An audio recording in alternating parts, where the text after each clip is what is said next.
Welcome to the first episode of Chop It Up. I'm Christian, and today we're cutting ribeyes.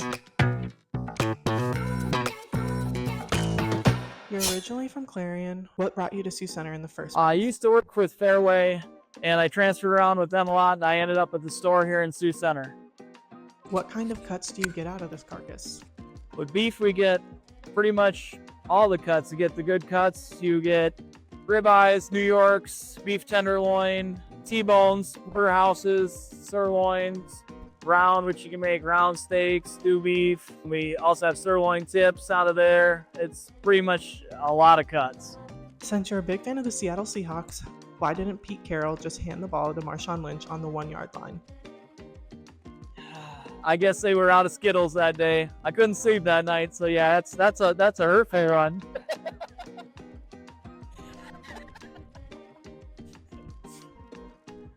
Oh, you're just sad that the Vikings suck.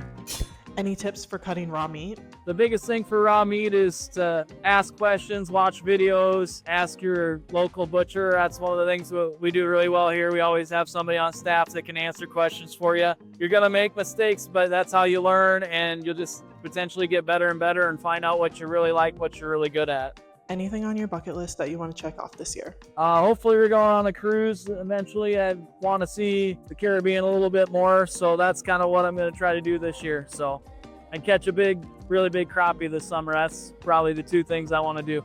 Oh, Seahawks Super Bowl. That's what I should have said. But What cuts does a cow have that a pig doesn't?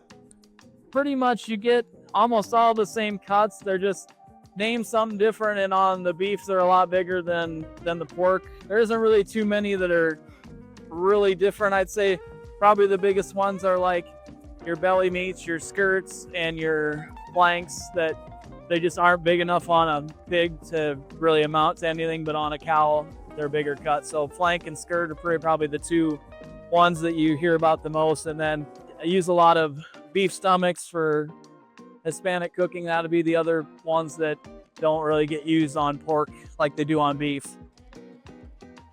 As an avid Star Wars fan, why do people use lightsabers when everyone else has laser guns? Isn't it kind of like bringing a knife to a gunfight? No, because if you're that good with a lightsaber, you can block rifle shots, and it comes from a more dignified time. That's my answer for all those Star Wars fans. Can you talk about the difference between choice, select, and prime? Yeah, so it's a USDA grading system. There's actually a few more too, but they're not used for commercial use as much. Select is your start of the tier, so that hardly has any marbling in it.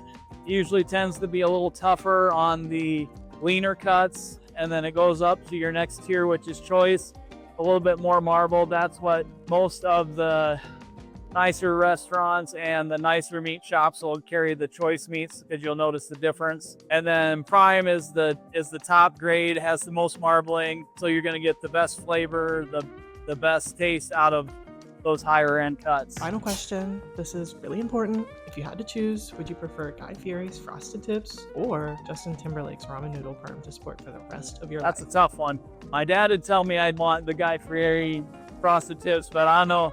I'm something about the Justin Timberlake curls. I think that's the one I'd go with, because missing a little bit on top myself, so I think to have that back would be nice. I'm just about there. I just gotta get this cap pulled off.